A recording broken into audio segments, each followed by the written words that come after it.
many conversations happening with companies that are involved both in micropayments, in the environmental space, in the larger picture of payments to merchants and to consumers. So it is very exciting. Today we have the CEO of stablecoin issuer AUDD. Effie, thanks for hopping on today. Thanks for having me, Brandon. Well, it's my pleasure. So to start, can you just tell us about AUDD Proprietary Limited and your efforts in the stablecoin space? Yeah, sure. So AUDD Stablecoin is a business that was established out of a traditional fintech payments space. And what I mean by traditional is a publicly listed company on the Australian Stock Exchange called Novarti, who traditionally looks after Visa acquiring, MasterCard acquiring, issuing, things that utilize traditional payment rails that either are proprietary built for the payment space or utilizes Visa or other banking style of rails. So AUDD was established as a result of the transition from traditional into alternative payment methods, where it was identified that there problems that can be solved outside of banking rails using things like vouchers, prepaid cards, QR codes, barcodes, tokens, etc. And of course, with the rise of the popularity of Bitcoin and other cryptocurrencies, it was an obvious choice for us to transition into offering a stable coin as the token of choice, utilizing a number of blockchains and utilizing blockchain technology. So that's how we basically got into the stablecoin side of the business. Well, it makes a lot of sense. You made the right choice because stablecoins are absolutely becoming, the killer use case on blockchain, or at least the first one that's come out. So the next thing that I want to ask about is why you chose Hedera. You're going to be launching a stablecoin here on Hedera. What made you make that choice? Yeah, so look, the choice for us to go into Hedera was a very easy one. I suppose one of our missions as a stablecoin issuer is to drive the adoption of blockchain technology in the Australian financial ecosystem, and to do that, you have to be able to do things better than what they've been done in the traditional space. So, firstly, there's blockchain technology that enables that. But then there are specific blockchains that do things better than others. So whilst our initial focus was to mimic, if you like, what was done in the traditional space and transition it into the blockchain space by using more efficient means, we recognize that some of the use cases and some of the blockchains weren't as efficient or as cost effective to perform certain style of transactions. And they might not have been as fast or scalable. So, in particular, if you're talking about large payments, there are many blockchains that can do large payments, and some might take a while, and there might be large associated gas fees, and perhaps that can be absorbed when it comes to $1 million payment. But when you're talking other payments that are things like microtransactions or high volume, high frequency transactions that occur in the marketplace, you can't afford to have a $10 transaction costing you $25 in gas fees. And so for us, Hedera gives us an opportunity to not only focus on the big end of town and in terms of getting the B2B activities moving on blockchain, but also some of the smaller use cases where cost is everything, and you cannot actually afford to, as a business, to offer small transactions unless you have very small fees. And Hedera's blockchain does that very well. Additionally, for us, it was a case of working with a number of use cases in the sustainability and environmental space.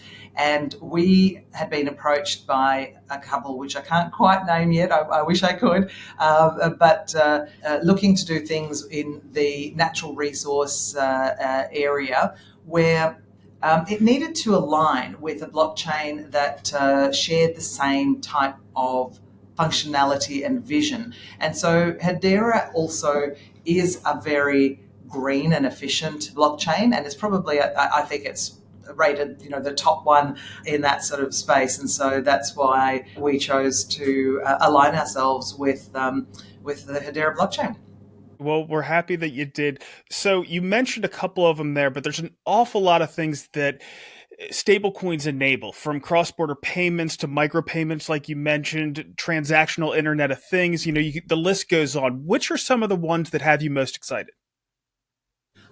I love, and look, I'll say from a bigger picture perspective, I think financial inclusion has always been something that both our parent group as well as me personally has been very interested in, and that is enabling use cases and enabling transactions to be made to those that are underbanked or unbanked, and that for me is something that aligns well with my ethos, with my core, right? And so I love that. But realistically, we're in Australia, okay? And in Australia, there's not as much of an issue surrounding financial inclusion. So then the passion sort of shifts into, okay, but we can do things better and we can do things cheaper. So currently there are organisations that cannot take advantage of that micropayment trend I talked about. So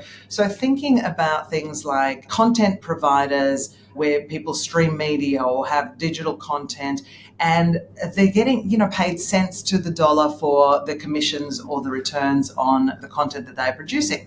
And you can't do that efficiently by doing a credit card payment or a bank transfer or anything like that. So it's microtransactions in those Internet of World things that makes me excited. So whilst we see that we can go and buy a coffee, and it's very clear and distinct that coffee has a price tag of whatever it might be today. I'm not even going to mention it because it'll date us. But particularly in things like subscription-based models, where many businesses are moving towards, you want to be able to deal with those cents times of transactions, and we see a lot more activity from the gaming, DeFi space, Internet of Things space, and I think that's where we'll see better traction.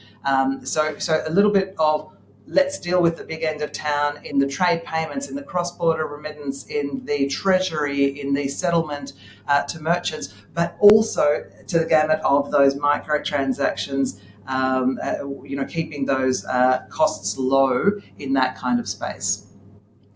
So the next thing that I kind of want to get into is there's been some big news for Hedera in the stablecoin space, focusing on the United States dollar, but it is really important to have some of these regional currencies. Of course, the Australian dollar is relatively large, but maybe not compared to the United States dollar. How important is it to have these regional currencies develop their own stablecoins?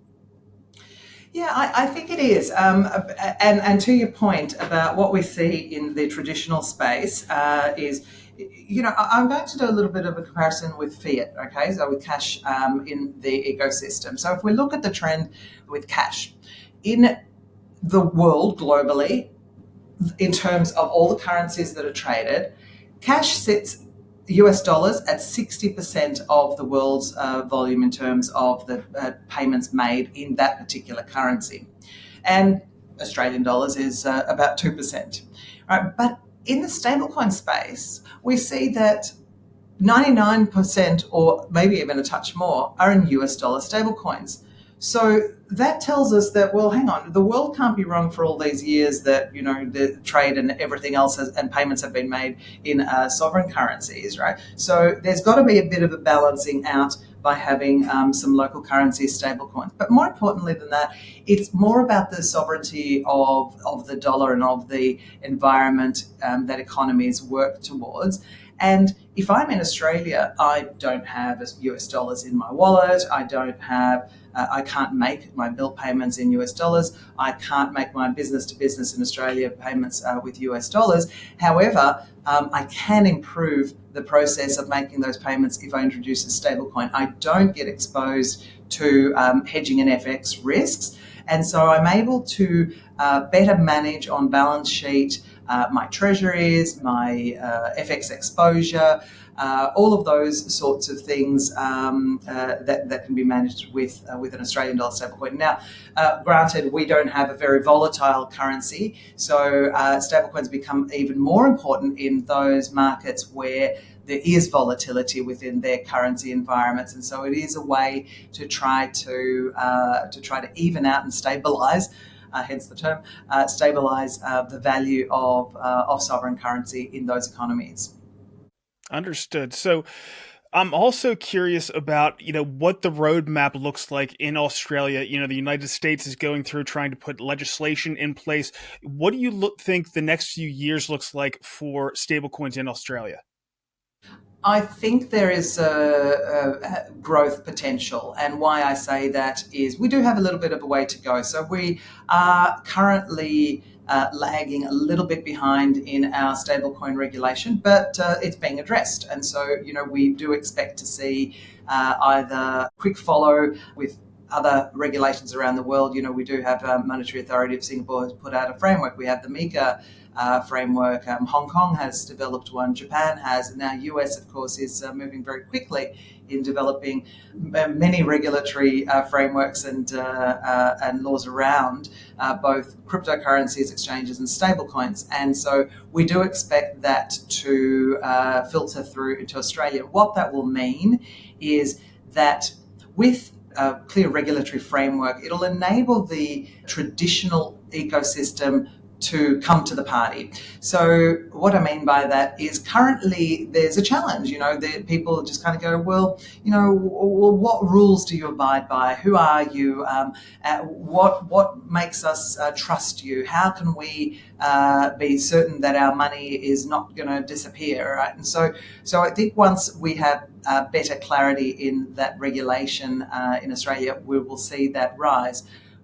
We have already seen a massive rise in cross-border transactions. Currently, we're sitting in from Australia outwards, we're sitting in the trillions of dollars per year. So we want to be able to leverage the speed, cost, and efficiency of doing business utilizing stablecoins. And of course, like I said earlier, when you're doing a cross-border remittance, you don't start with the end currency, you start with your core currency, your local currency. And so we see a lot of remittance companies coming to us saying, well, how can we do this better by utilizing stablecoins within the mix of that treasury function, the value transfer function, etc. So there'll be further collaboration with traditional finance, institutions, and that will help drive that stability and security and reputation of having Australian dollar stablecoin in the market. All right, so Effie, last question. When do you expect AUDD to start to hit the HBAR economy? I'm glad you asked that, Brandon. We're very excited. We see, where are we now? I'm going to say 1st of April, watch this space. We will be there as an AUDD stablecoin utilizing the Hedera network, and we will start activating our own use cases that we've been talking about. However, I've been very lucky to work with the HBAR Foundation team, and it's a vibrant ecosystem, and we have many conversations. If I don't tell you, if I tell you that it's a dozen, I wouldn't be lying. We've got many conversations happening with companies that are involved both in micropayments, in the environmental space, in the larger picture of payments to merchants and to consumers. So it is very exciting. It's only weeks away from launch, so watch this space. Ask us about dealing with an Australian stablecoin within your ecosystem if you are a Hedera partner, and we'd love to see you all on board. Well, Effie, thank you so much for hopping on today and telling us all about AUDD, and of course, thank you for integrating Hedera. Thank you so much, Brandon. It's been a pleasure, and we look forward to chatting again in the future. I'm now posting these interviews of Hedera builders independently to my channel. The community, influencers, and media outlets are free to use this content to spread the word on what's being built on Hedera. Once they're all uploaded, you'll be able to go to my channel and search for whatever topic or team you're interested in to find more information. or you'll be able to get the most recent Hedera news by watching the latest HBAR Weekly update. So check them out.